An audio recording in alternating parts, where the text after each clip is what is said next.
बाजार में फुटपाथ पर खरबूजे डालियों पर उस जमीन पर बिक्री के लिए रखे थे। खरबूजों के समीप एक अधेड़ उम्र की औरत बैठी रो रही थी। खरबूजे बिक्री के लिए थे, परंतु उन्हें खरीदने के लिए कोई कैसे आगे बढ़ता। खरबूजों को बेचने वाली तो कपड़े से मुंह छिपाए सिर को घुटने पर रखे फपक फपक कर रो रही थी। पड़ोस की दुकानों के तख्तों पर बैठे या बाजार में खड़े लोग घृणा से उस स्त्री के संबंध में बात कर रहे थे।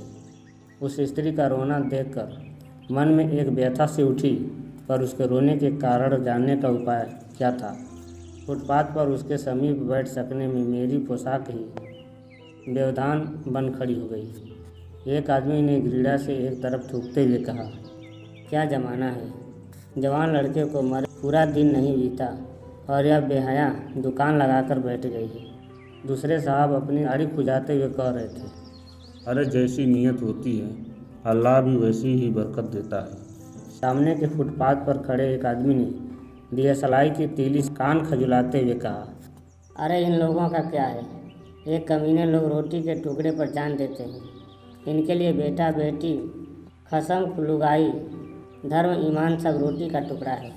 परचून की दुकान पर बैठे लाला जी ने कहा, अरे भाई, उनके लिए मरे जिए का कोई न हो, पर दूसरे के धर्म ईमान का तो ख्याल रखना चाहिए।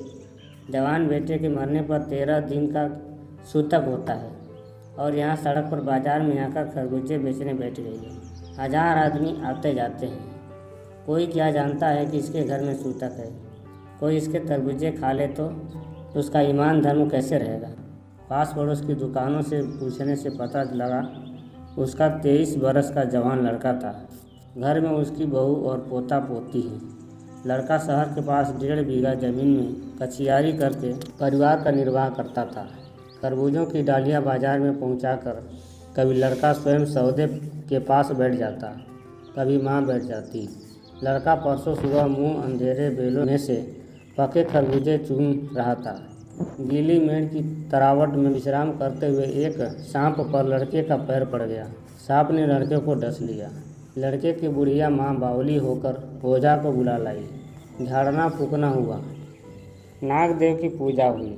पूजा के लिए दान दक्षिणा चाहिए। घर में कुछ आटा और अनाज था, दान दक्षिणा में उठ गया। माँ, बहू और बच्चे भगवाना से लिपट लिपट कर रोए, पर भगवाना जो एक दफ़े चुप हुआ तो फिर न बोला। सर्प के विष से उसका सब बदन काला पड़ गया था। जिंदा आदमी नंगा भी रह सकता है, परंतु मुर्दे को नंगा कैसे विदा किया जाए। उसके लिए बाजार की दुकान से नया कपड़ा तो लाना ही होगा, चाहे उसके लिए माँ के हाथों छन्नी कंगना ही क्यों न बिक जाए। भगवाना परलोक चला गया। घर में जो कुछ चूनी भूसी थी सो उसे विदा करने में चली गई। बाप नहीं रहा तो क्या। लड़के सुबह उठते ही भूख से बिलबिलाने लगे। दादी ने उन्हें खाने के लिए खरबूजे दे दिए थे। बहू को क्या देती। बहू का बदन बुखार से तपे और तवे की तरह तप रहा था। अब बेटे के बिना बुढ़िया को दुवन्नी चवन्नी भी कौन उधार देता। बुढ़िया रोते रोते और आंखें पोंछते पोंछते भगवाना के बटोरे हुए खरबूजे डलिया में समेट कर बाजार की ओर चली। और चारा भी क्या था। बुढ़िया खरबूजे बेचने का साहस करके आई थी, परंतु सिर पर चादर लपेटे सिर को घुटनों पर टिकाए हुए फपक फपक कर रो रही थी। कल जिसका बेटा चल बसा, आज वह बाजार में सौदा बेचने चली है। हाय रे पत्थर दिल। तो दोस्तों, ये कहानी कैसी लगी कमेंट बॉक्स में बताएं, और वीडियो अच्छा लगा हो तो वीडियो को लाइक करें, चैनल को सब्सक्राइब करें। पूरा वीडियो देखने के लिए आप सबको बहुत बहुत धन्यवाद। आपका दिन शुभ हो।